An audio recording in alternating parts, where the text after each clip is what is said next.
맛있게 잘 먹었습니다. 너무 좋은데요. 저도 일할 때 보면은 점심시간에는 뭐 한 거 없는 것 같은데 시간이 너무 금방 가고, 일할 때는 정말 많이 한 것 같은데 시간이 안 가고, 쉬는 시간, 점심시간 항상 짧은 거는 진리인 것 같습니다.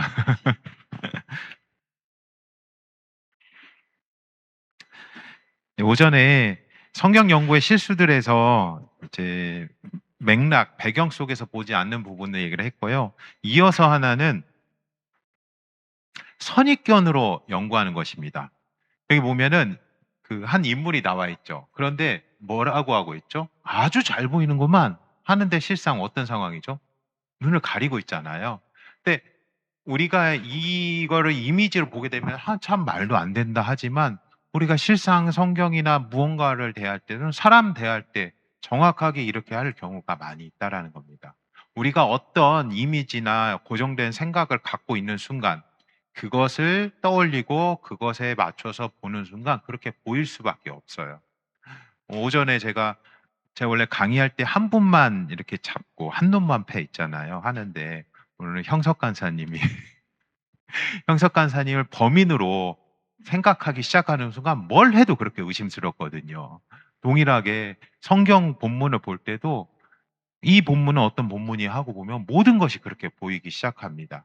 그래서 우리는 성경 연구를 할 때 우리가 가지고 있는 모든 선입견들을 의식적으로 많이 내려놔야 되고, 내가 많이 성경을 그 전에 봤어 할수록 이 과정을 더 힘들게 하셔야 되는 상황인 겁니다. 여러분들이 가장 많이 싸우셔야 되는 거는 이 부분인 거죠. 성경 본문 해석할 때 여러분들이 기존에 알고 있었던 거, 이 본문 나오면 딱 기다려지잖아요. 내가 잘 아는 본문이 나왔어. 요건 요거니까 그 부분 빨리 나와서 딱 그대로 얘기해 줬으면 좋겠어. 이렇게 했으면 좋겠어. 근데 그것을 끊임없이 내려놓고 의심하고, 정말 그러한지 알고 있다 하더라도 100%라고 할지라도 다시 한번 확인하고 왜 그런지 다시 한번 점검하는 그런 작업들을 끊임없이 하셔야 됩니다. 또 다른 성경 연구의 실수들은 성경의 권위를 인정하지 않는 것입니다. 이거는 궁극적으로 내가 말씀을 통해서 깨달은 진리의 말씀이 있는데 그것이 나의 상관은 상관이 없는 것처럼 여기는 것이죠. 그건 하나님의 길이야. 나의 길은 따로 있어. 얘기하는 것이죠. 제가 실제로 어, 얘기할 때 이렇게 어, 사회생활 하면서나 겪었던 것 중에 제일 접했던 말 중에 하나는 성경대로 살면 바보지 누가 그렇게 살아. 세상에서 잘 사는 법은 따로 있어. 그는 성경 안에서의 얘기지. 네가 세상 나와봐. 그게 되는가? 정직하게 살아? 야, 교회에서도 정직하게 못 사는데 무슨 직업, 사업하면서 특히 사업할 때나 무슨 정직하게 살아요? 바보지. 너만 바보야. 근데 성경에서는 그렇게 하라고 얘기하고 있거든요. 하나님께서 그걸 통해서. 그러면 우리는 기꺼이 그것에 대해서 세상과는 다른 길을 얘기할 수밖에 없을 경우가 많이 있거든요. 세상은 악하다라고 얘기하고 있잖아요. 악한 것만 있지는 않죠. 그러나 세상에는 성경의 논리대로만 세워져 있는 것이 아니죠. 지금 잠시 악한 영들에 의해서 악한 영들이 권세를 부리고 있는 영역들이 많이 있습니다. 그러나 이미 예수님께서 승리하셨기 때문에 우리는 그 모든 상황 가운데서도 불구하고 그런 상황에도 불구하고 말씀대로 살아가야 되는 책임이, 그리고 또 하나님 백성으로서 그런 의무가 있는 것입니다. 세상은 권성징악으로만 끝나진 않아요. 그러잖아요. 악한 사람이 더 잘 되는 모습도 많고, 그럼에도 불구하고 성경에서 얘기하는 거는 그럼에도 불구하고 하나님의 말씀대로 하나님의 백성으로서의 삶을 살다라고 얘기를 합니다. 그것을 우리가 세상의 길과 성경에서 말하는 길이 다를 때 무엇에 좀 더 무게를 둘 것인가? 권위를 어디에 둘 것인가? 선택의 기로에 우리는 성경 연구를 하면 할수록 많이 부딪히게 됩니다. 많이 공부할수록 더 괴로워져요. 진리가 너희를 자유케 한다는데 진리 아니까 더 부자연스러워지는데, 약간 중간 단계에 있으면 그렇게 되는 것 같아요. 더욱더 하나님이 어떤 분이신지를 더욱더 알게 되어진다면 세상과 하나님 중에서 선택할 때 많이 덜 고민할 수밖에 없게 되는 것 같아요. 근데 사실 이런 얘기들을 우리가 설교를 통해서 많이 듣게 되어지잖아요. 근데 제가 직장인으로서 있을 때 고민했던 거. 목사님이니까 그러지. 목사님 한번 일반인 사회에서 그렇게 한번 살아보셨어요? 목사님 사업해 보셨어요? 목사님 직장 생활 해 보셨어요? 직장에서 그렇게 하면 안 돼요. 목사님이니까 주일 설교니까 그런 말씀하실 수 있지 일상에서 그건 말도 안 되는 얘기예요. 경험해 봐서 알고 저도 직접 경험해 봤죠. 그런데 제가 추천 권장 도서가 있습니다. 애니웨이라는 책이 있어요. 제가 이름이 잠깐 헷갈리는데 애니웨이라는 짧은 소책자가 있어요. 근데 그게 하버드인가 어디에서 어떤 분이 그냥 에세이처럼 짧게 써놓은 책인데 출간하려고 한 게 아니라 대학 안에서 잠깐 써놓은 건데 그게 어떻게 나중에 알려져 가지고 많이 퍼진 건데 혹시 보신 분 있어요? 작은 애니웨이. 그 책의 요점은 이거예요. 뭐 기독교 서적 아니에요. 네가 뭐 예를 들면은 어려움에 처한 사람을 도와줘라. 그 사람은 너를 배신할 것이다. 그래도 도와줘라. 이런 식으로 anyway 어찌 됐든 너는 네 할 일, 선한 일을 계속해서 하라라는 책이 있거든요. 근데 그 책 보면서 신앙 서적도 아닌데 종교적인 관점으로 쓰여진 책도 아닌데 이 안에 우리가 도전받고 삶의 태도로서 취해야 될 부분이 있구나. 우리가 착한 일을 할 때 권선징악을 바라고 또는 뭔가 그 대가를 바라고 하면은 그건 이미 그 순간에 착해서 하는 게 아니라 선해서 하는 게 아니라 대가를 바라고 하게 되는 거잖아요. 신앙생활을 하면서도 마찬가지입니다. 성경대로 하면 망하는 길도 있어요. 그런데 그런 길을 선택해야 될 때도 있을 순간이 있습니다. 그럴 때 어디에 권위를 줄 것이냐라는 고민은 어, 좀 더 하나님이 어떤 분이신지를 우리가 온전히 안다라면 하나님이 정말 여러분들 살아있는 신이시라며 근데 그분이 온 세계를 창조하신 분이시라며 근데 그분이 여러분들의 상투적인 표현이지만 머리털 끝 하나도 그 머리카락 수도 다 세고 계신 분이시라면 근데 그분이 다시 오실 것이라면 예수 그리스도 이 역사의 끝을 계획하고 계시고 그때 모든 것들을 회복시킬 계획을 가지고 계신 분이라면 논리적으로는 지금 손해 보더라도 지금 망하더라도 말씀대로 사는 게 논리적으로 맞거든요. 그러니까 어, 정말 하나님의 그리고 말씀의 권위를 인정한다라는 것은 그만큼 우리 삶 가운데 말씀에 순종하는 손해를 보더라도 그 손해는 단기적인 손해, 인생의 전체가 될 수는 있지만 하나님의 관점에서 단기적인 손해라는 것을 기억하면서 해야 되는 거겠죠. 그런데 이때 유의해야 될 거, 그게 정말 하나님의 길인지 내가 성경 읽고 정한 나의 길인지는 잘 구분하셔야 됩니다. 우리가 간증하거나 신앙생활 할 때 가장 유의해야 될 거는 그거 하나님이 말씀하신 거야. 하나님의 길이야 라고 하는데 나의 생각, 나의 결정을 그렇게 할 때가 많이 있어요. 그 부분만 유의해서 우리가 성경의 권위를 인정하면서 성경 연구를 해나간다면은 그 하나님의 길과 나의 길을 일치시키려고 끊임없이 노력해야 됩니다. 더해서 성경 연구의 실수들을 얘기를 했어요.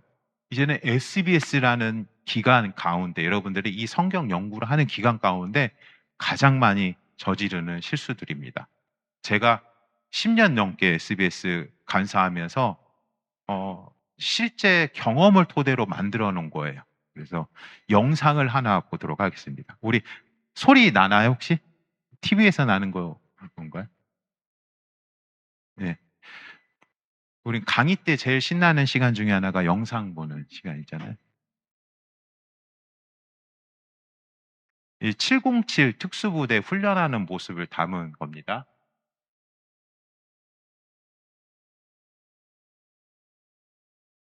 여기서 잠깐만요. 여기서 꺼져 있나?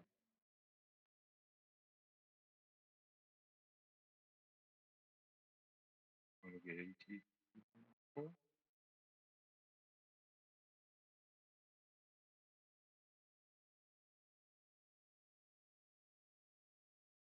넷플릭스?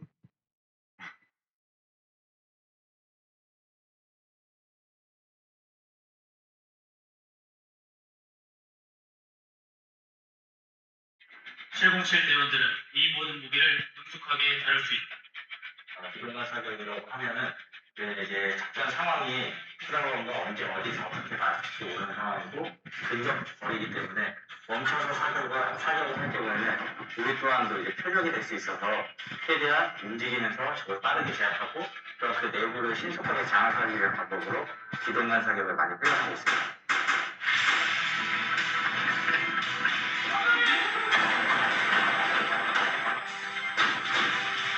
자신의 몸을 보호하고 빠르게 테러범을 제압하기 위한 움직임, 실전과 같은 상황 속에서 수없이 반복되는 훈련을 통해 만들어진다.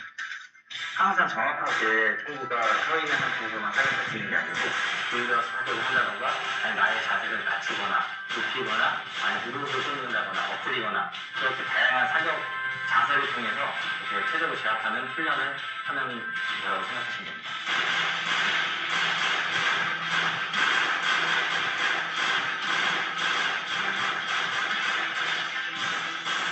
다양한 구조물에서도 실전처럼 정확한 타격을 할 수 있도록 사격장에서의 훈련은 모두 실탄으로 이뤄진다. 때문에 각자의 안전을 위해 정확한 움직임은 물론 대원들 간의 약속과 안전수칙을 지키는 것 또한 중요하다.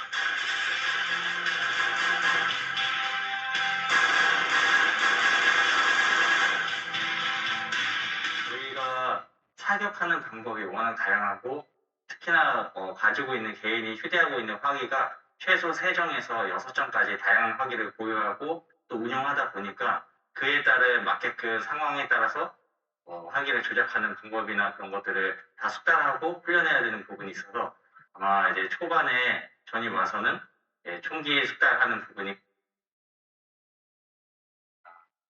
707 특집대에서 실탄으로 사격하는 훈련하는 거 봐봤어요. 어떤가요? 복장도 멋지고 총도 막 한피 좋을 걱정 안 하고 딱 쏘고 이거 중간에 뭐라고 실전 사격에서 멈춰서 사격할 일이 움직이면서 하니까 그런 연습을 많이 하고 우리들이 총기를 다루기 때문에 이런 훈련이 필요하다고 이와 같이 잘 갖추고 실탄 가지고 움직이는 실전이 그런 우리나라 가장 앞선 특수부대 특수부대 중에 하나에서 실전 훈련하는 이렇다니까 틀린 말이 하나. 여러분들 이분들이 처음에 총기 훈련 어떻게 하는 겁니까? 이분들이 바로 특수부대 가는 게 아닌 거 아시죠? 이분들이 처음에 훈련받는 모습은 이렇습니다.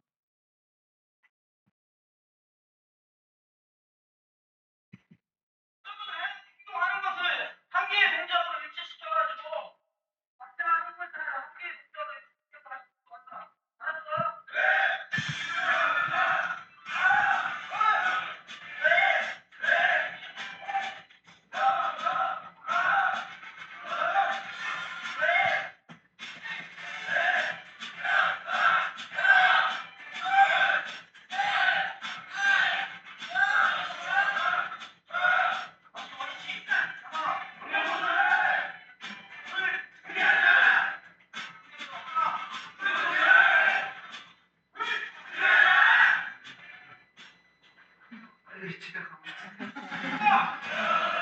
명령에 따라 엎드렸다가 일어섰다가 쪼그려 앉았다가 그때그때 바꿔야 하는 자세에 팔다리가 덜그럭거리는 것처럼 온몸이 아파오기 시작하는데요.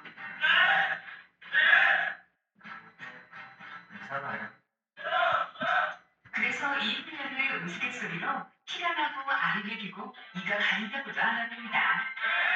우리는 PRI가 있죠.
개인이 지급받은 캐릭터 소총을 자신이 조준한 곳에 정확하게 명중할 수 있도록 하게 하기 위해서 소총 가늠자를 조준하는 일이 되겠습니다.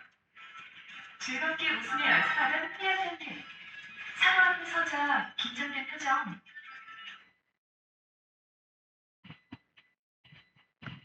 SBS 첫 회 이걸 보여주면 설명하고 그때 학생들 표정도 잘하는 거죠. 보시면 어때요? 우리는 SBS 과정을 지원하곤 할 때 앞서 봤던 707 부대처럼 하고 싶어. 그런데 처음부터 그렇게 하면 어때요? 실탄 갖고 사격하고 움직이면서 쏘죠.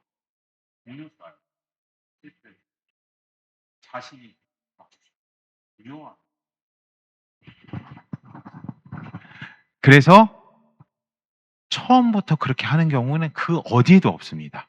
처음에 하는 거는 지금 봤던 이 훈련 합니다. 여러분들 그 처음 707 부대 훈련할 때 했던 얘기가 아까도 얘기했지만 뭐예요? 실제 사격할 때 가만히 쏘는 경우, 앉아서 쏘는 경우는 없다. 움직이면서 쏜다. 그래서 움직이면서 연습해야 돼. 틀린 말이 아니잖아요. 근데 여기 보면 어때요?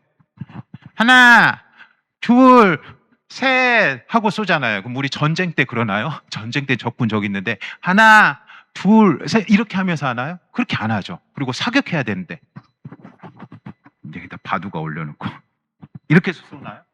이렇게 안 쏘죠. 근데 그 훈련을 왜 합니까? 기본기를 정확하게 다져야 응용을 할 수 있기 때문에 그렇습니다. 여러분들 SBS 과정은 아쉽게도 707 훈련하는 기간이 아닙니다. 지금 처음으로 신입 신병으로 들어와서 총 위에다가 바둑알 얹어놓고 아까 보셨잖아요. BRI, PRI 있는 것처럼 여러분들이 아주 기초적인 기본 훈련을 하는 단계입니다. 그럴 때 많은 학생분들이 얘기하세요. 실전에서 그렇게 하는 데가 어딨냐고. 맞아요. 근데 여러분들은 실전하러 오신 곳이 아닙니다. SBS 이 기간은 여러분들이 66권에 대한 이해를 가져가는 시간이 아닙니다. 비록 그것을 하시지만 SBS는 근본적으로 기본기를 다지는 기간입니다. 성경 연구하는 법을 66권을 하면서 배우게 되어지는 기간이에요. 그러니까 거듭 말씀드려요. 그렇다라고 해서 66권에 대한 이해가 없네? 아니요. 끝나고 나면 여러분들이 농담을 성경 가지고 얘기를 해요. 성경 안에 있는 어떤 걸 가지고 너는 뭐 같아? 서로를 저주할 때도 성경 안을 가지고 얘기를 하고 참 성경적이 되어져요. 우리만 아는 얘기가 되어지는 거죠. 하지만 거듭해서 말씀드리지만 SBS는 신병 훈련소로서 총 위에 바둑알을 얹어놓고 실제로 총 쏘지도 않고 그런 형식적인 것들을 하는 기간이라는 거. 그것이 충분히 되어졌을 때 실제 총을 잘 다룰 수 있는 군대와도 같은 것이라고 군 면제인 제가 말씀드립니다. 원래 군대 얘기는 안 갔다 온 사람들이 더 잘하는 법이에요. 네. 그러니까 중간에 나온 것처럼 항상 정확히 총구가 설 수 있는 상태에서만 사격할 수 있는 게 아니다라는 얘기를 여러분들이 SBS 하면서 끊임없이 하시게 될 거예요. 그런 류의 얘기들을 의문이 드실 거예요. 그런데 학교에서는 계속 바둑알을 얹어놔요. 이런 비실용적인 데가 어디 있어? 성경 연구하는데. 또는 얘기하죠. 네 성경책이 더 좋은 것 같아. 내 건 성경책이 안 좋아서 바꿔서 한번 해볼까. 근데 성경책 탓이 아니잖아요. 실제로 이런 기본적인 과정들을 충분히 하셨을 때 충분히는 66권이라는 시간을 그래서 드리는 거예요. 66권을 하는 이유는 두 가지 측면이 있는 거죠. 그만한 기간이 필요해서 긴 시간하고 동시에 여러분 그런 말 들어보셨어요? 신약을 이해하려면 구약이 밑받침되어야 되고요. 구약도 잘 이해하려면 신약도 뒷받침되어야 돼요. 그럼 뭐부터 해야 돼요? 실제로 SBS가 두 가지 학교가 있어요. 신약부터 시작하는 학교, 구약부터 시작하는 학교. 둘 다 있어요. 다 장단점이 있죠. 근데 중요한 거는 순서는 어쩔 수가 없잖아요. SBS 2번, 군대 2번 가는 거 다 싫어하시잖아요. 그런 것처럼 SBS 2번 하라고 하면 못하겠다 하지만 간사는 지금 몇 년을 반복해서 하고 있긴 한데, 이 기간에 성경 전체를 보면서 성경을 전체로 연결해서 보게 되어지는 전체적인 맥락과 하나님이 어떤 분이신지에 대해서 골고루 이해하는 시간을 갖기 위해서 66번이란을 다 보는 기간을 하게 되는 겁니다. 그래서 신약을 다 하셨고 또 구약까지 마저 지원하시는 분들 아직 안 하셨다라면은 고민은 그만하시고, 고민은 뭐 시기만 늦출 뿐, 지원하셔서 끝까지 달려가시면 좋을 것 같습니다. 그래서 그렇게 우리가 잘 했었을 때 이렇게 이런 멋들어진 하게 될 날이 온다라는 거. 그런데 분명한 거는 SBS 기간 안에 이렇게 하실 일은 없을 거라는 거. 여러분들에게 큰 위로가 되어지면서 절망적인 말이라는 거죠.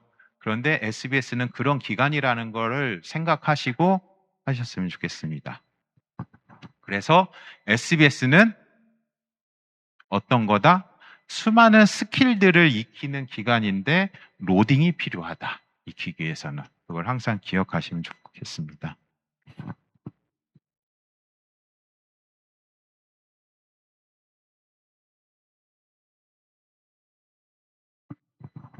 다음에는 실제적인 단계에 대해서 한번 보면서 쭉 짚어갈게요.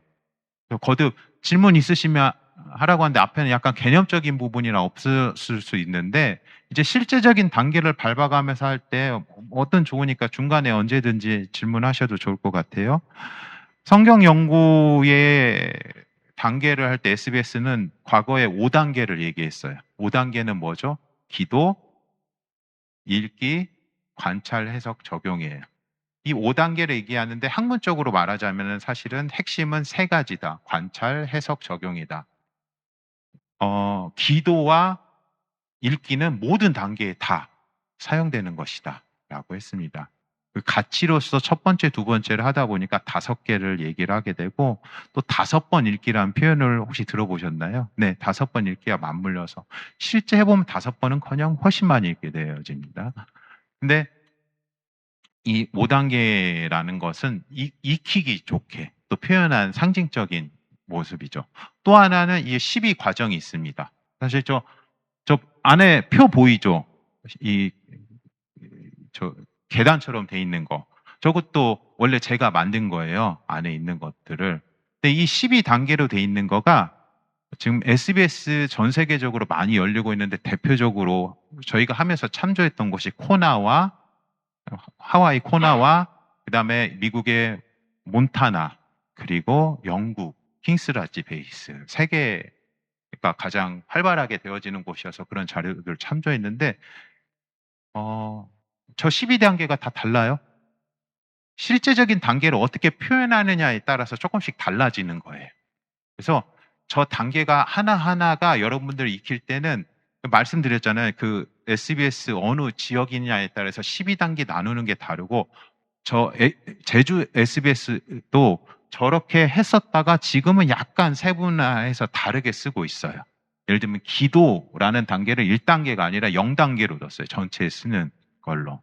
근데 그거 자체가 크게 그 차이가 중요하지는 않습니다. 그냥 동일한 거를 어떻게 표현하느냐가 그냥 전 세계적으로 조금 다를 뿐인데, 세분화한 단계가 있다라는 거예요. 그래서 여러분들 제가 소개할 때 딱 저거에 맞추지는 않을 거예요. 그냥 표준적으로 실제적으로 하는 부분 맞춰서 진행을 하도록 하겠습니다. 그거에 따라서 실제적으로 어떤 과정들이 진행되어지는지 보도록 할게요.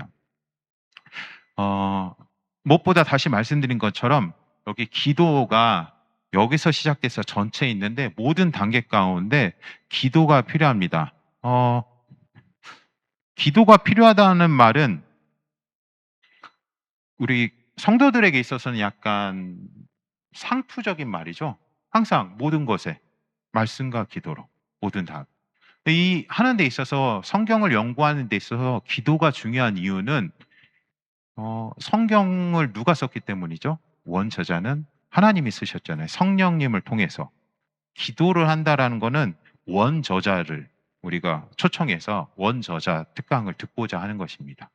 하나님께서 지혜와 계시의 영을 우리에게 주셔서 이 성경의 본문을 잘 이해할 수 있도록 나의 생각을 최대한 쳐내고 하나님께서 말씀하셨던 원래의 뜻이 무엇인지를 깨달아 알 수 있는 지혜를 달라고 요청하는 겁니다. 그래서 모든 단계마다 필요하죠. 연구할 때도 그렇고 관찰할 때, 해석할 때, 적용할 때도 우리의 삶 가운데도 이 내가 깨달은 바 진리의 말씀을 적용할 수 있는 그런 의지를 달라고 힘을 달라고 기도가 필요합니다. 그래서 모든 단계마다 기도를 해야 되는 이유는 실제적으로 그 기도가 우리에게 도움을 주기 때문입니다. 제가 예전에 한번 글을 쓴 적이 있어요. 제가 그 대학생 때 교회 전주에 있는 교회에 다닐 때 저희 교회의 특이한 점 중에 하나가 뭐냐면 그 그때 대학부 인원이 제가 들어갔었을 때 1학년 때는 한 80명? 60명에서 80명 정도였는데 나중에는 200명 정도가 됐어요. 대학생만 교회에서. 근데 저는 96학번이에요. 그런데 저희 교회 전통 77년부터인가 제가 태어났던 해, 제 나이가 밝혀지네요. 이 77년도부터 시작한 게 있어요. 대학부에서. 교회 전체가 아니라 뭐냐면 주보 차원이 아니라 A4보다 조금 작은 B5 크기의 뭐라고 했지? 소식지? 이 주보인데 매주 나오는 건데 8면짜리 B5짜리 8면을 매주 만들어요. 어떤 잡지처럼. 거기다 글을 매번 담거든요. 원고, 목사님이 매주 하나씩 짧게 메시지 쓰고 맨 뒷면은 알림이 주보처럼 있고 중간에는 기획 기사들이 있고 회원들의 어떤 에세이들이 있고 여러 가지 기사들이 있어요. 이때 제가 썼던 글 중에 하나가 기도는 물리적이다예요. 그 어린 대학생 때도 느꼈던 거가 기도가 우리가 신앙생활하면서 되게 어떤 주술이나 이렇게 보험이라고 해야 되나? 안 하면은 미적지근하고 뭐가 껄끄름하니까. 그런데 기도는 되게 물리적이고 실제적이다. 실제적으로 우리에게 작용하고 우리에게 힘을 준다. 능력이 있다라는 의미에서 물리적이라고 이렇게 제목하에 글을 쓴 적이 있거든요. 근데 이 성경 연구를 하는 데 있어서도 마찬가지입니다. 미신적인 부분을 최대한 깎아내고 학문적으로 하기 위해서도 하나님께서 그럴 수 있는 지혜와 의지와 시간들을 우리에게 달라고 요청하는 거고 원저자이신 하나님께서 성령님을 통해서 우리에게 말씀해 주시도록 성경이 성령의 감동으로 인간 저자에 의해서 쓰여진 거잖아요. 그래서 그 원저자로 초청해서 묻는 과정인 것입니다. 그래서 기도는 항상 강조해도 지나침이 없다라는 것이죠. 그 다음에 우리가 하게 되어진 거는 한 번 읽기입니다. 한 번 읽기에 있어서 중요한 거는 한 번 읽거나 볼까가 아니라는 것이죠. 여기서 핵심은 무엇이죠? 한 번에 읽는다라는 거예요. 성경 전체 그 해당 성경을 처음부터 끝까지 한 번 읽는다는 겁니다. 서신서는 제가 이해가 가요. 서신은 그랬을 테니까. 열왕기서를 누가 처음부터 끝까지 그 당시에 봤었을까? 그러니까 그 말만으로는 서신서에서는 되겠지만 열왕기 큰 책들 뭐 예레미야, 이사야, 역대기 같은 경우에는 한 번에 안 되겠죠. 시편 한 번 읽으려면 시간이 예. 네. 참고로 이제 제주에서 몇 년 전부터 했었던 게 뭐냐면 시편 한 번 읽기라는 행사를 해요. 그 행사가 뭐냐면 그전에는 시편도 우리가 전체 모든 책을 한 번 읽기를 해야 되는데 시편 혼자 읽으려고 하면 너무 힘들잖아요. 빨리 읽어도 5시간 이렇게 걸리니까. 그래서 혼자 하면 힘드니까 이것들을 아예 학교에서 모아가지고 하루 밤을 정해서 다 같이 낭독을 합니다. 그래서 낭독자를 세워요. 이 앞에 낭독자를 세우고 전체 회중 참여해서 돌아가면서 끊이지 쉬지 않고 1편부터 마지막까지 쭉 낭독하는 거예요. 그러면은 시간이 한 5시간 정도 걸려요. 5시간, 많이 걸리면 5시간 30분. 조금 걸리면 5시간 조금 안 되게 걸리거든요. 그러면은 저녁을 좀 일찍 먹고 바로 시작하면은 11시 반, 12시 이 정도 끝나게 됩니다. 근데 간사로서 이 행사를 매번 거의 매년 진행하게 되겠죠. 그럼 어떻게 했어요? 힘들 것 같죠. 근데 다른 행사들은 우리 SBS 할 때, 제주에서 할 때는 여러 가지 행사들이 굉장히 많아요. 지치거든요. 행사 안 했으면 좋겠다는 얘기가 있어요. 힘드니까. 그런데 시편 한 번 읽기는 한 번 경험해 보면 그러지 않습니다. 곡조 없는 찬양이 얼마나 능력 있는지 우리가 그 시간에 처음에는 그냥 뭐 복 있는 사람은 의인의 꾀를 쫓지 아니하고 이렇게 시작하거든요. 그런데 좀 하다 보면 선포하고 눈물 흘리고 그런 시간이 되어집니다. 뭐 설명 아무것도 없어요. 그냥 시편만 읽어 나가는 밤이거든요. 그래서 이 시편 한 번 읽기만큼은 얼마나 힘들어요. 가만히 그 자리에서 5시간여를 성경만 주구장창 읽어 나가는 건데. 근데 정말 기대되고 파워 있는 시간이다. 성경을 쭉 한 번 읽어 내려갈 때 그런 힘이 있다. 라는 것들 한번 기억해 두시고. 그래서 한 번 읽기가 다른 책들도 읽을 때 시편 한 번 읽기는 약간 제가 격가지로 나온 얘기고 다른 책들도 읽을 때 그 책 전체를 읽어 나가야 된다라는 거는 그 책의 전체적인 큰 그림, 분위기 이런 것들을 파악하기 위해서 필요하다는 것이죠. 앞서 얘기했던 전도서 같은 경우에도 딱 그 어느 한 부분만 읽으면 우리가 제일 많이 하는 거. 예전에 저 대학생 때 그거 말씀 암송 카드 있었거든요. 그거 있잖아요. 이게 작게 해가지고 그런 걸 통해서 부문적으로 아는 것도 유익이 있습니다. 그런데 성경 전체를 통해서 주는 그 구절의 의미가 갖는 것들을 파악하는 것도 큰 의의가 있거든요. 그런 것들을 처음 하게 되는 시간이 한 번의 읽기라는 겁니다. 처음부터 끝까지. 그래서 여러분들이 이 시간들을 힘들고 의미 없는 것 같지만 사실 이때 하라고 해서 하지 안 그러면 하기 힘들거든요. 각 책들 할 때 가능하면은 그런 시간들을 꼭 내서 해보시면 좋을 것 같습니다.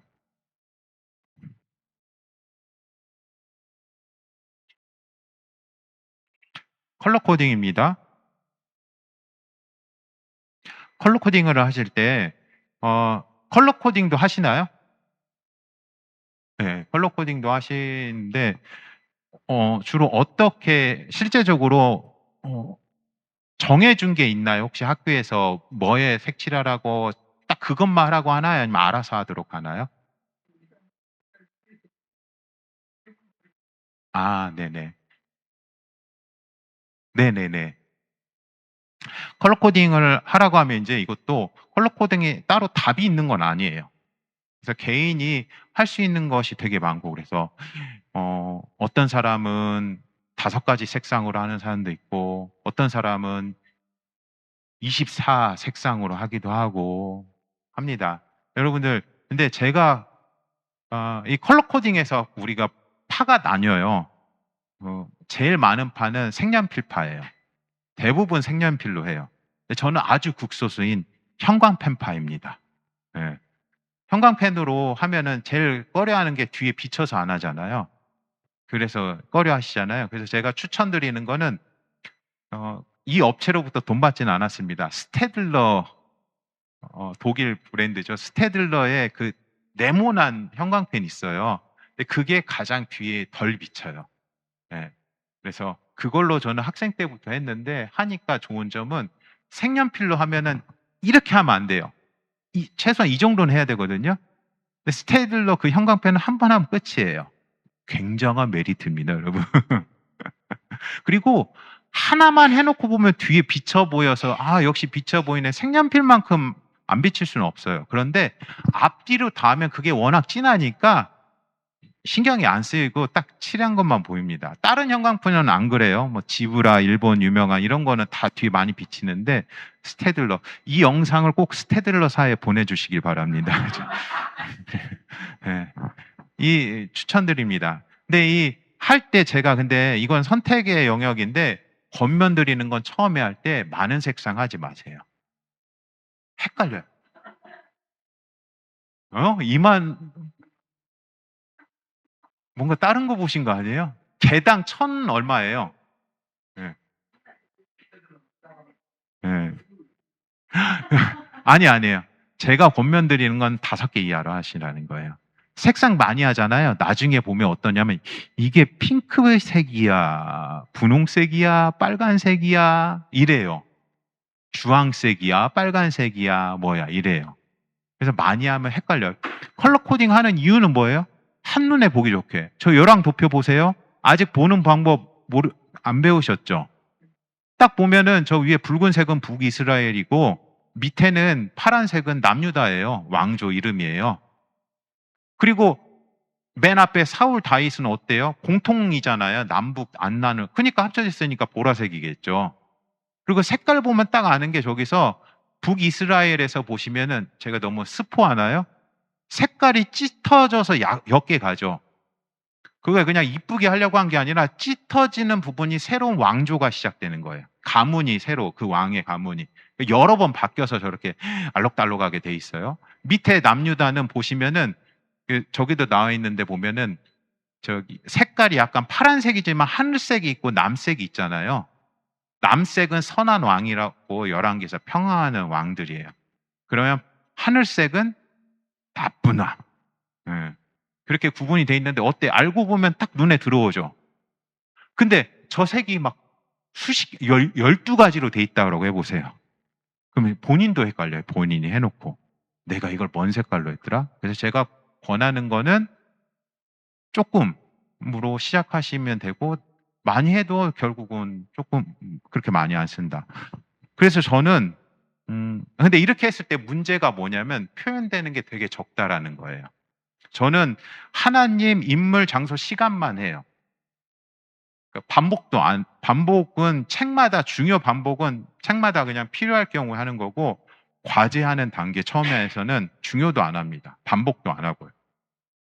하나님, 인물, 장소, 시간 하는데 이때 색연필로는 한계가 있는데 스테들러 형광펜으로 스테들러 사랑해요.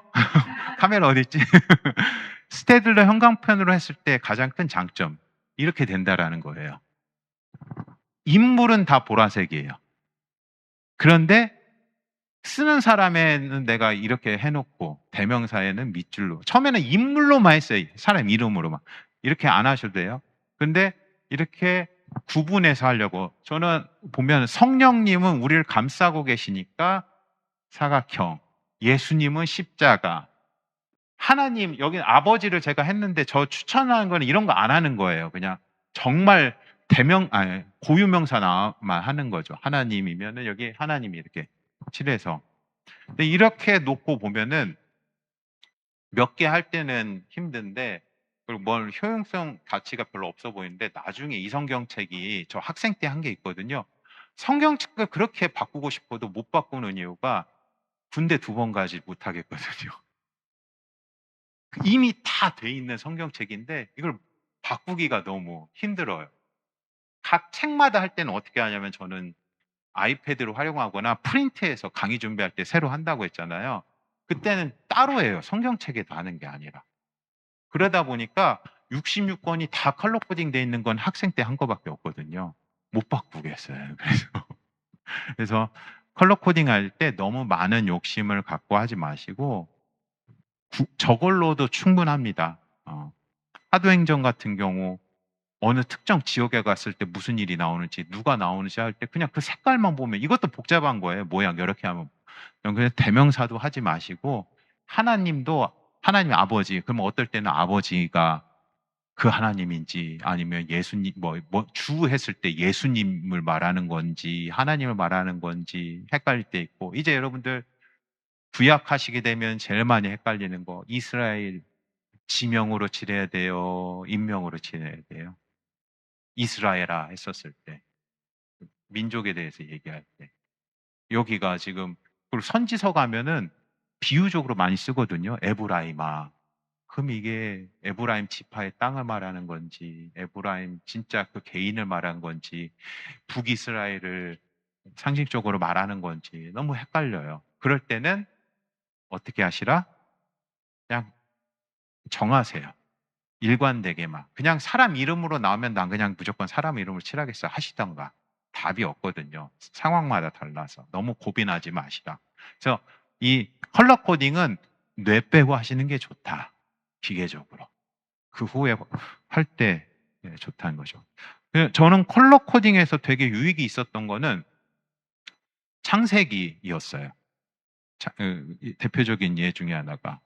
창세기에 보면은 사실 이게 같은 걸 가지고 저쪽에서는 이것이 창세기가 한 사람이 쓴 게 아니라 여러 사람이 썼다라고 하는 거가 뭐냐면 창세기의 1장과 2장을 보면은 하나는 하나님으로만 나오고요. 그 다음엔 여호와 하나님으로 나와요. 일관되게. 그러니까 1장에는 아마 하나님으로만 나왔을 거예요. 2장인가에선 여호와 하나님으로만 나왔어요. 컬러 코딩하면 이게 너무 딱 보이거든요. 근데 저는 봤었을 때 어떤 생각이 들었냐면 이스라엘 이걸 누군가는 이걸 가지고 이제 문서설 다른 사람이 쓴 걸 합쳤다 같은 얘기가 또 반복되니까. 근데 저는 이걸 보면서 이 창세기는 출애굽한 이스라엘 백성들에게 이 세상의 창조주가 누구인지를 알려주는 거잖아요. 그럼 접근할 때, 우리 그거 아시죠? 하나님은 엘로힘이에요. 그러니까 하나님 그냥 신이란 말이에요, 원래. 엘로힘이라는 거는 특정 대상이 아니라 그냥 신은 다 복수형으로서 이제 신이란 거죠. 그러니까 세상에 창조되던 때 그 창조한 신이 있어. 그래서 그냥 자연스럽게 접근하는 거예요. 이 세상을 창조한 신이 있다? 그냥 우연히 생겨난 게 아니라 창조한 신이 있어. 그 신이 이렇게 해서 세상을 창조했어. 한 게 창세기 1장이고 2장 가서는 거기에다가 대상을 특정해버리는 거죠. 그게 여호와라는 신이야. 여호와라는 신이 이렇게 이랬어. 그 다음에는 여호와라고 또 가게 돼요. 창세기 보면 그런 흐름이 있는 부분이 있거든요. 그러니까 저는 같은 걸 보면서 2사람이 썼다, 3사람이 썼다, 4사람이 썼다로 가는 게 아니라 원독자들에게 그런 상황에서 하려면 이렇게 단계적인 접근이 필요했겠구나 그런 생각이 들었던 거죠. 근데 그걸 발견할 수 있었던 거가 컬러 코딩을 통해서 눈에 딱 들어오거든요. 그러고 보면 1장과 2장 딱 보면은 이런 식으로 컬러 코딩이 추가적으로 관찰할 때 되게 도움이 되는 부분이 많이 있습니다. 그런데 다시 말씀드리지만 컬러 코딩하는 단계에서 반복되는 게 뭐고 중요한 게 뭔지를 너무 신경 써서 하시면 진도가 안 나가요. 컬러 코딩 할 때는 뇌 빼고 하신다. 눈만 쓴다. 손하고. 그게 유익하실 수 있을 겁니다. 그래서 성경에서 이 컬러 코딩을 통해서 모든 본문이 그러진 않아요. 그런데 되게 어떤 저자가 어떤 흐름을 갖고 썼는지 이렇게 관찰할 때 도움이 되는 게 많이 있을 수 있습니다. 나중에 보시면 또 생각나는 거 제가 개인적으로 하면서 발견했던 거는 하박국을 제가 안 하다가 제가 SBS 간사로 첫 강의한 책이 하박국이거든요. 그러다 보니까 더 세세하게 하면서 대명사 컬러 코딩을 처음 해봤어요.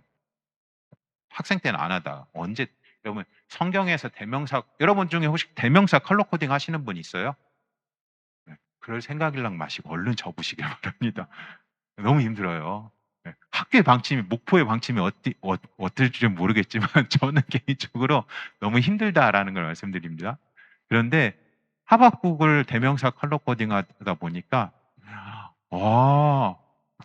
이 화자 그 안에 선지자가 말하고 있잖아요. 선지자의 말하는 이 대명사가 일관되게 하다가 바뀌어가요. 점점. 내가 보기에는 나는 이러다가 그들은 이러다가 당신은 이렇게 가거든요. 그런 흐름을 봤었을 때 이 저자가 이 대명사를 인칭을 쓸 때도 그런 흐름이 일관되게 가는 게 있구나 하고 도움이 됐었던 적이 있어요. 그러니까 이런 예기치 못했던 도움들을 컬러 코딩을 통해서 관찰하실 수 있는 시간들이 있을 수 있습니다. 그래서 컬러 코딩은 되게 유익하다. 그러기 위해서는, 유익하기 위해서는 내가 한눈에 보기에 구분이 잘 돼야 된다. 그러려면 색깔을 5개 이상은 쓰지 6개 이상은 쓰지 마세요. 본인도 구분하기 힘들어요, 나중 가면. 대신 성경 전체에 일관되게 해야 된다. 그리고 팁을 말씀드리면, 전 처음에 많은 분들이 빨간색을 하나님으로 해요. 저는 근데 빨간색은 그 주요로 했고, 하나님은 하늘에 계신 분이니까 하늘색으로 한 거예요. 하늘색 괜찮았어요? 스테들러가 색상이 많이 없어요, 다른 형광에 비해서. 그런데 후회하는 거는 사람이니까 저 형광색으로 했거든요. 근데 사람은 이렇게 여러 가지로 표현될 때가, 필요가 있을 때가 있어요. 근데 오히려 시간에 관련된 거는 그냥 복잡하지 않아요. 그래서 여기서는 좀 바꿔서 한 거예요. 그래서 개인적인 팁은 시간을 최대한, 저런 한다라면 저렇게 뭔가 형광색, 저거는 노란색은 다른 모양 해도 그렇게 티가 안 나거든요. 구분이 잘 안 돼서 시간을 그런 쪽으로 하시고, 인물 같은 경우가 눈에 가장 잘 띄는 진한 색으로 하는 게 좋다라는 개인적인 팁을 드립니다. 뭐 형광펜은 그런데 저기 뭐죠? 색연필은 약간 해당이 안 되는 얘기긴 해요. 네. 다음에 단락 제목을 하게 됩니다. 여러분들이 단락 제목을 하게 되어지면은 그 단락이 일단 나눠진 거는 NRSV 기준으로 돼 있잖아요. 우리가 그렇게 한다라고, 제가 여러분들 강의 한 봤었을 때 그렇게 돼 있었어요. SBS 기본적으로 한국에서 그렇게 해왔는데, NRSV가 가장 좋다 뭐 그런 건 아니에요. 비교적 좋고 안정적이고, 그런데 여러분 단락은 책마다 다르게 나눠져 있어요. 그러니까 단락은 원래 나눠져 있지 않았어요. 단락뿐만이 아니라 장절도 안 나눠져 있고, 심지어는 띄어쓰기도 없었어요. 그 구약 성경은 모음도 없었고, 원래는 그냥 쭉 이어진 거였죠. 그런데 이 단락 제목으로 나눠져 있는 것들은 우리가 그 중에 하나를 그냥 정한 거예요, NRSV랑. 그래서 여러분, 단락도 바꿀 수 있도록 되어 있나요? 개인이? 예. 저 학생 때는 필요하면 바꿀 수 있다라고 해서 제가 몇몇 부분을 바꿔서 하기도 했거든요. 다만 그건 기억해 두셔야 돼. 칸 크기는 변하면 안 돼요. 단락을 다르게 했으면 그 단락에 맞게 수직 차트에서 칸 크기는 동일하게 해야 됩니다, 수정해서. 단락 제목을 하실 때 이 단락 제목을 말이 되게 하려고 하면 안 돼요. 단락 제목 규칙이 그거죠. 본문에 있는 단어 그대로 쓰는 거. 조사 탈락 안 시키고 그대로 쓰는 건 말이 안 되거든요. 그래서 단락 제목을 뭔가 말이 되게 해야겠다고 하면 엄청 시험에 듭니다, 이제. 예. 규칙을 어기고 싶은 마, 바둑돌 치워버리고 싶은 마. 이 바둑돌 두는 게 말이 돼? 본문 파악하려면 단락 제목이 그 단락의 내용을 파악하고자 하는 건데, 그럼 말이 되게 해야 될 거 아니야? 조사 같은 거 막 바꾸고 싶거든요, 빼고 싶고. 그리고 글자 수 제한 있잖아요. 예전에 SBS에서 그래서 5글자로 허용한 적이 있어요. 어떻게 됐을까요? 6글자에 이제 6글자까지 하게 해달라. 그래서 다시 그냥 4글자로 제한했습니다. 여러분들에게 몇 개로 제한을 하든 여러분들은 그것보다 하나 더 많이 하고 싶어 하실 거예요. 항상 그렇습니다. 그래서 4글자 제한을 해서 그 억지를 둔 게 아까 계속 그런 거예요. 바둑가 얼려두는 거라니까요. 말도 안 되고 불편하고 실제로는 그렇게 하지도 않을 거를 계속 하게끔 합니다. 근데 지나고 오면은 그게 유익합니다. 저는 지금 강의 준비하거나 할 때 수직 차트를 저만의 형식으로 해요. 그러니까 양쪽에 똑같이 두지 않고 저는 한 줄에 한 절당 해가지고 이제 미리 용지를 만들어서 하고, 단락 제목을 화면이 있으면 이렇게 이게 있으면 보통 이렇게 딱 3등분 거의 되잖아요. 저는 여기에 요만큼 공간 두고 여기에다 박스 안에 있고 저기다 넓게 또 박스 밖을 해놔서 여기다가 저는 단락 제목을 해요. 응용해서 하는 거죠. 그런데 학생 때 응용해서 하니까 저는 막 조사 탈락 이런 거 편하게 하거든요. 그런데 학생 때 워낙 이 몸에 익은 게 바둑도로 올려놓고 막 했더니 몸이 알아서 그렇게 안 하려고 해. 최대한 본문 그대로 하려고 하게 합니다. 그게 아주 좋은 습관이라는 거예요. 근데 지금부터 실제적인 거 생각해서 응용 생각해가지고 내가 돌아다니면서 총 쏴야지, 은폐 해야지, 어디서 하나 둘 셋 하고 쏘는 게 어딨어? 그러면 이제 나중에는 안 되는 거예요. 그러니까 이 기간에 여러분들 SBS에 있는 여러 가지 방법론은 최대한 여러분을 말도 안 되는 불편함을 하게 했는데, 그게 수십 년간 SBS 안에서 우리가 학생 때 훈련되어질 때 유익한 방법을 찾아낸 거니까 신뢰하시고 그대로 지켜주시면 좋을 것 같습니다. 그래서 단락 제목에 그런 여러 가지 규칙이 있는데 그 규칙들을 지켜주시고 신뢰하시고, 잠깐만요. 신뢰하시고 가장 기억하셔야 될 건 뭐다? 말이 되게 하려고 하지 말라. 그냥 핵심적인 단어가 있는 것을 찾아서 써라. 이렇게 말씀드릴 수 있겠습니다. 이게 잠시만요. 시리가 활성돼 가지고 계속 화면이 여기서 저만 보이는데 이상하게 돼서 잠시 조정했습니다. 여기서 말이 안 된다라는 거는 어떻게 생각하면 되냐면, 조사 탈락 안 된다고 했잖아요. 이게 박스안 관찰할 때도 해당되는 건데, 저는 그래서 어떻게 했냐면, 예를 들면은 디도서 기억나세요? 디도서 할 때 바울과 디모데는 하고 이렇게 하잖아요. 근데 줄이다 보면은 바울과 그 뒤에도 뭐뭐과 이렇게 편지하노니 되게 거슬리거든요. 그리고 빼고 싶어. 말로 하면 되게 안 되니까. 그럴 때 제가 드리는 팁, 과의 폰트를 줄이세요. 없애지 말고 줄이세요. 되게 이게 중간인 거예요. 나의 안목의 정욕도 만족시키고 학교의 규칙도 만족시키는. 예. 근데 그런 작업들이 되게 무의미하거든요. 그런데 거듭 말씀드리지만 내 몸에 지금은 바둑알 안 떨어뜨리려고 최대한 이거 격발할 때 안 흔들리게끔 하는 것들을 익히는 기간이니까 그게 정말 필요합니다. 최대한 여러분들이 그런 규칙을 잘 지키시도록 하면 좋겠다. 응용편은 말씀드렸어요.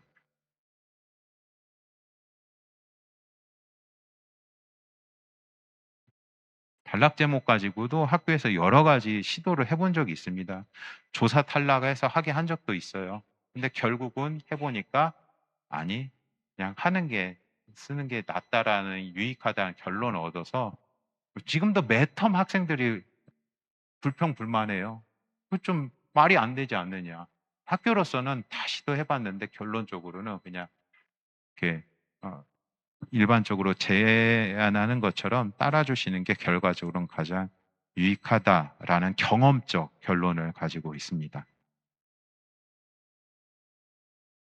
단락 제목 하시면서 혹시 궁금하셨던 거나 불편하셨던 부분은 없으실까요?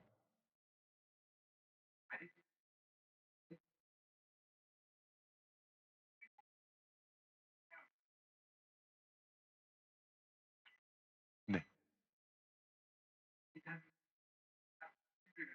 네.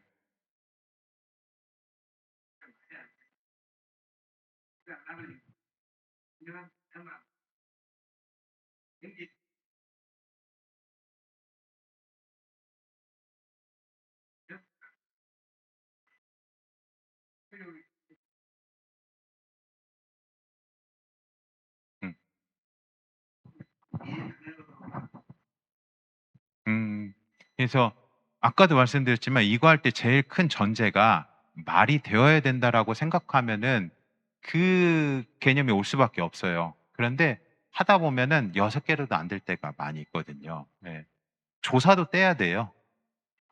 그리고 더 논리적으로 얘기해 볼까요? 요 단락 제목이나 SBS를 처음 만든 곳이 어디죠? 미국이잖아요. 영어로 만들었어요. 영어에 조사가 있어요? 없죠. 영어의 조사에 해당되는 게 뭐죠? 전치사가 있겠죠. 영어로 할 땐 전치사를 떼요. 그래서 오히려 떼라고 합니다. 네.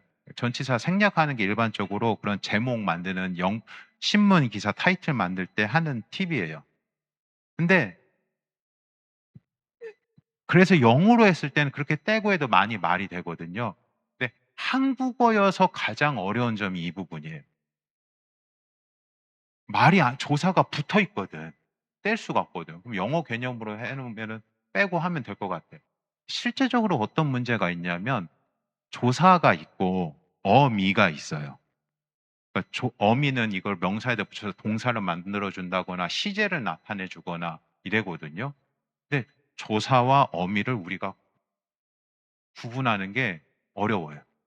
그래서 어떨 경우에 어미를 떼게 되더라고요. 그러면은 시제나 품사를 변형시켜요. 그 단어에. 그래서 종합적으로 놓고 보면 이 사람이 정말 엄격하게 어미와 조사를 구분할 수 있다. 그러면은 조사 떼라고 하고 싶어요. 근데 현실적으로는 그렇게 되지 않는다. 그래서 잘못 가는 경우가 많기 때문에, 그리고 앞서도 말씀드린 것처럼 제일 중요한 건 성경 본문을 변형하지 않는다거든요. 그것들을 훈련하는 게 가장 우선된 가치가 있어요. 그것을 하기 위해서 학교에서는 조사나 생략하지 않도록 하고 있어요. 두 번째, 말이 되게끔 한다라는 거를 노리고 하면은 6글자 제한뿐 이 얘기가 나올 수밖에 없어요. 그런데 그래서 제가 말씀드린 거예요. 문장이 되게끔 하려고 하지 마시라. 이게 말이 되게끔 하려고 하면은 조사도 변형해야지, 단어도 더 가져와야지. 6글자면 될 것 같지만 뭐뭐 할 뻔했다 뭐 이런 식으로 하게 되면 이미 몇 글자가 다 들어가요. 그래서 이것들을 거듭 얘기하잖아요. 나중에는 본인이 그렇게 할 수는 있어요. 나중에 할 때는 4개의 이하가 아니라 최소화했다가 더 많이 넣을 수도 있거든요. 그런데 이때 훈련이 안 되면은 되게 단락 제목을 엄청 길게 짓게 되어져요.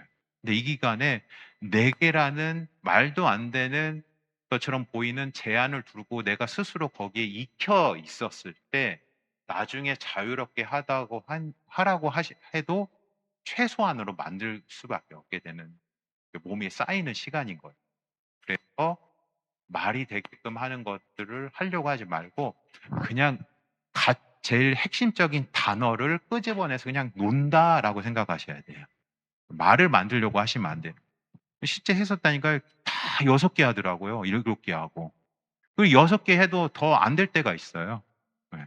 그러니까 말이 안 되고 안 맞는 게 있는 거 맞습니다. 그렇지만 그럼에도 불구하고 4개 이하로 하시는 게 가장 유익합니다. 나중을 위해서. 이렇게 말씀드릴 수 있을 것 같아요. 네. 다음에 수평 차트 하기는 쉬는 시간이 되어졌네요. 쉬는 시간 갖고 이어서 하도록 하겠습니다.